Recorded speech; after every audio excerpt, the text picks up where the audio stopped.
दोस्तों ये है भारत देश का एक मशहूर और ऐतिहासिक शहर अजमेर। लेकिन इसको अजमेर कम और अजमेर शरीफ के नाम से ज्यादा जाना जाता है। क्यों? क्योंकि यही वो जगह है कि जहाँ पर भारत के सबसे बड़े सूफी बुजुर्ग यानी कि हजरत ख्वाजा मुइनुद्दीन चिश्ती अजमेरी की दरगाह मौजूद है। इस दरगाह का इतिहास 50, 100, 150 या 200 साल नहीं बल्कि लगभग 800 से 900 साल पुराना है। और ख़ास बात ये है कि इस दरगाह से जिस तरह से हमेशा से मुसलमान जुड़े हुए हैं, बेशुमार मुसलमान इससे अकीदत रखते हैं, बिल्कुल वैसे ही हिंदुओं या फिर बाकी धर्मों की भी एक बड़ी आबादी इस दरगाह से जुड़ी हुई है और इससे अपनी आस्था रखती है। और आज भी अगर आप लोग इस शहर के अंदर जाएंगे, इस दरगाह पर जाएंगे, तो देखेंगे कि जितनी तादाद में यहाँ पर मुसलमान होंगे, शायद उतनी ही तादाद में हिंदू या फिर बाकी धर्मों के लोग नजर आएंगे। अजमेर में मौजूद इस दरगाह की अहमियत कितनी है, इस चीज़ का अंदाज़ा बस इसी बात से लगाया जा सकता है कि इतिहास में पाए जाने वाले बड़े बड़े राजाओं, महाराजाओं, बादशाहों और सुल्तानों को तो छोड़ ही दीजिए, आज के दौर में भी भारत के अंदर सरकार चाहे कांग्रेस की हो या बीजेपी की हो, देश के बड़े बड़े मिनिस्टर्स यहाँ पर अपनी चादर वगैरह जरूर भेजते हैं। इसी साल ही मतलब 2024 के जनवरी के महीने में मौजूदा प्रधानमंत्री नरेंद्र मोदी ने भी यहाँ पर चढ़ाने के लिए एक चादर पेश की थी। अब अगर कुछ इंटरेस्टिंग हिस्टोरिकल फैक्ट्स पर नजर डालें तो भारत के इतिहास के एक बहुत ताकतवर और मशहूर मुगल बादशाह मतलब के अकबर सम्राट से जुड़ी हुई एक बड़ी ही जबरदस्त चीज मिलती है। किताबों में मिलता है कि जलालुद्दीन मोहम्मद अकबर के जिनका भारत पर राज चला करता था, वैसे तो उनके पास सब कुछ था लेकिन उनको एक ही चीज का अफसोस रहता था और वो था औलाद ना होने का। 2 बेटे हुए भी थे, हसन और हुसैन, लेकिन उनकी एक ही महीने के अंदर मौत हो गई थी। अबुल फजल की मशहूर किताब आईने अकबरी के मुताबिक एक बार अकबर को कहीं से ये खबर मिली कि अजमेर के अंदर एक मशहूर और बड़े सूफी बुजुर्ग यानी कि ख्वाजा मुइनुद्दीन चिश्ती की दरगाह है, वहाँ पर जो भी मन्नत मांगी जाती है वो पूरी हो जाती है। इसीलिए अब अकबर ने भी ये मन्नत मांगी कि अगर उसको एक बेटा पैदा होता है तो वो इस दरगाह पर हाजिरी लगाने आएगा, वो भी पैदल चलकर। दोस्तों ये बेटा पाने की चाहत ही थी कि जिसने अकबर को उस दौर के एक और मशहूर सूफी बुजुर्ग से मिलने के लिए मजबूर किया। ये मशहूर सूफी बुजुर्ग आगरा के शेख सलीम चिश्ती थे, जिनका ताल्लुक भी इसी चिश्ती सिलसिले से था। बादशाह अकबर पहली मुलाकात में ही शेख सलीम चिश्ती से इतना ज्यादा इंस्पायर हो गया कि अब मानो वो बार बार उनसे मिलने के लिए आता रहता था। माना जाता है कि एक बार अकबर ने शेख सलीम चिश्ती से पूछा कि मुझको कितने बेटे होंगे। शेख ने जवाब दिया कि 3 बेटे होंगे और बिल्कुल हुआ भी ऐसे ही, क्योंकि कुछ सालों के बाद ही अब अकबर का पहला बेटा पैदा हो चुका था। शेख सलीम चिश्ती की निस्बत से ही अकबर ने अपने इस पहले बेटे का नाम सलीम रखा और यही वो सलीम था कि जो आगे जाकर बादशाह जहांगीर के नाम से जाना गया। RH नेटवर्क के नॉलेजेबल फ्रेंड्स पार्वती शर्मा की एक काफी मशहूर किताब है जिसका नाम है N intimate portrait of a great Mughal Jahangir. इसमें उन्होंने एक बड़ा ही दिलचस्प किस्सा लिखा है जिसके मुताबिक बादशाह अकबर ने एक बार अपने सूफी बुजुर्ग यानी कि शेख सलीम चिश्ती से पूछा कि आप कितना वक्त और इस दुनिया में हमारे साथ जिंदा रहेंगे। इसके जवाब में शेख सलीम चिश्ती ने कहा था कि तब तक कि जब तक शहजादा सलीम अपना पहला सबक याद करके उसको हूबहू दोहरा ना दे। अकबर ने जैसे ही ये सुना फौरन ही अपने बेटे सलीम का पढ़ना लिखना सब कुछ बंद करवा दिया और इस चीज पर नजर रखने लगा। लेकिन फिर भी अचानक से एक दिन हुआ ये कि सलीम ने कुछ सुना और उसको हूबहू वैसी दोहरा दिया। नतीजा ये हुआ कि अगले ही दिन शेख सलीम चिश्ती की तबीयत धीरे धीरे खराब होना शुरू हुई और कुछ दिनों के अंदर ही फिर शेख सलीम चिश्ती इस दुनिया से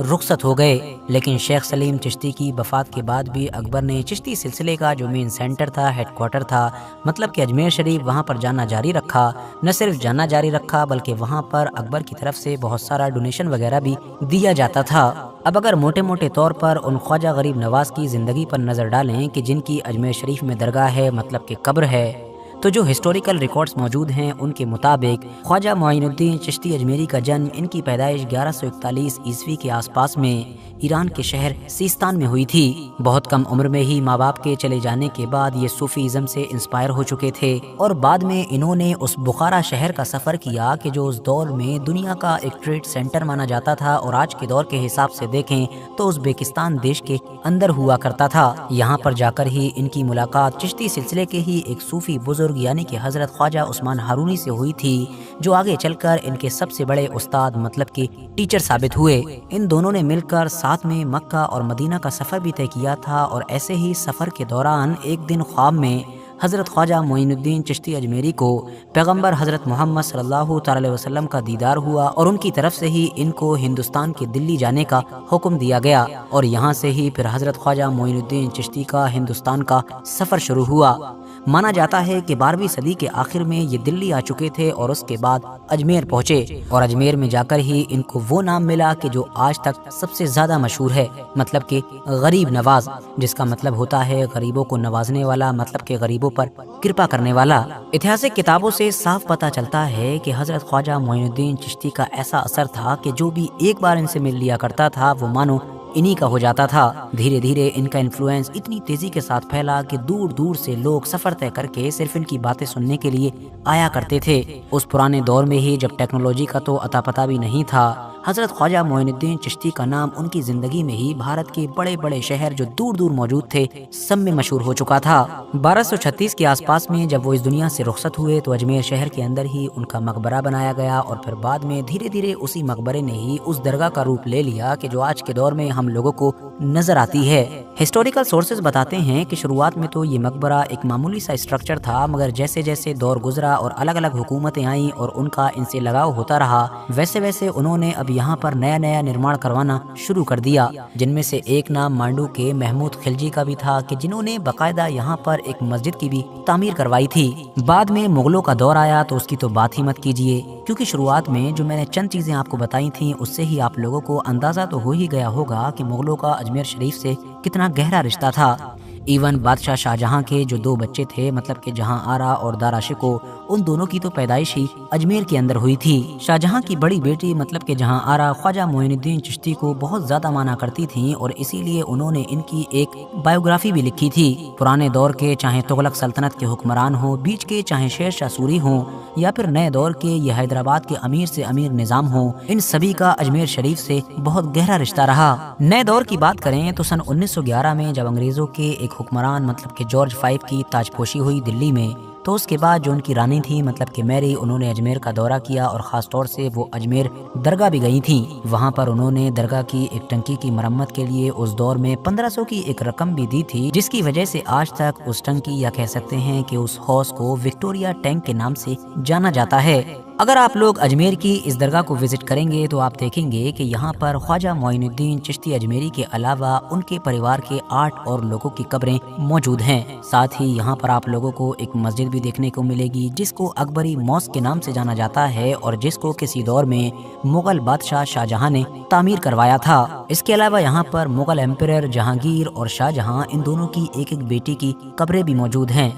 اجمیر کے اندر 3 گیٹ موجود ہیں، جن میں سے ایک کو کہا جاتا ہے نظام گیٹ، جو دراصل حیدرآباد کے مشہور نظام میر عثمان علی نے بنوایا تھا، جبکہ باقی بچے ہوئے 2 گیٹس میں سے ایک کو جنتی دروازہ تو دوسرے کو بلند دروازے کے نام سے جانا جاتا ہے۔ یہاں پر ہر سال ایک بار عرس بھی منایا جاتا ہے اور اگر اسلامک کیلنڈر کے حساب سے دیکھیں تو یہ عرس رجب کے مہینے میں آتا ہے۔ اس عرس میں اجمیر کی اس خاص درگاہ پر حاضری دینے کے لیے لاکھوں لوگ پہنچتے ہیں۔ عرس کے دوران کھانا وغیرہ بنانے کے لیے یہاں پر 2 خاص دیگوں کا استعمال کیا جاتا ہے اور آپ کو جان کر شاید حیرانی ہوگی کہ یہ دیگیں سائز میں تو کافی بڑی ہیں ہی مگر حد سے زیادہ پرانی بھی ہیں، کیونکہ ان میں سے ایک دیگ تو وہ ہے کہ جو کسی دور میں بادشاہ اکبر نے یہاں پر پیش کی تھی، جبکہ دوسری دیگ وہ ہے کہ جو بادشاہ اکبر کے ہی بیٹے مطلب کہ بادشاہ جہانگیر نے پیش کی تھی۔ اس میں سے جو بڑی دیگ ہے مانا جاتا ہے کہ اس میں ایک بار میں 2800 کلو چاول آسانی کے ساتھ بنائے جا سکتے ہیں، جبکہ جو چھوٹی دیگ ہے اس میں بھی لگ بھگ 1100 کے قریب چاول بنائے جاتے ہیں۔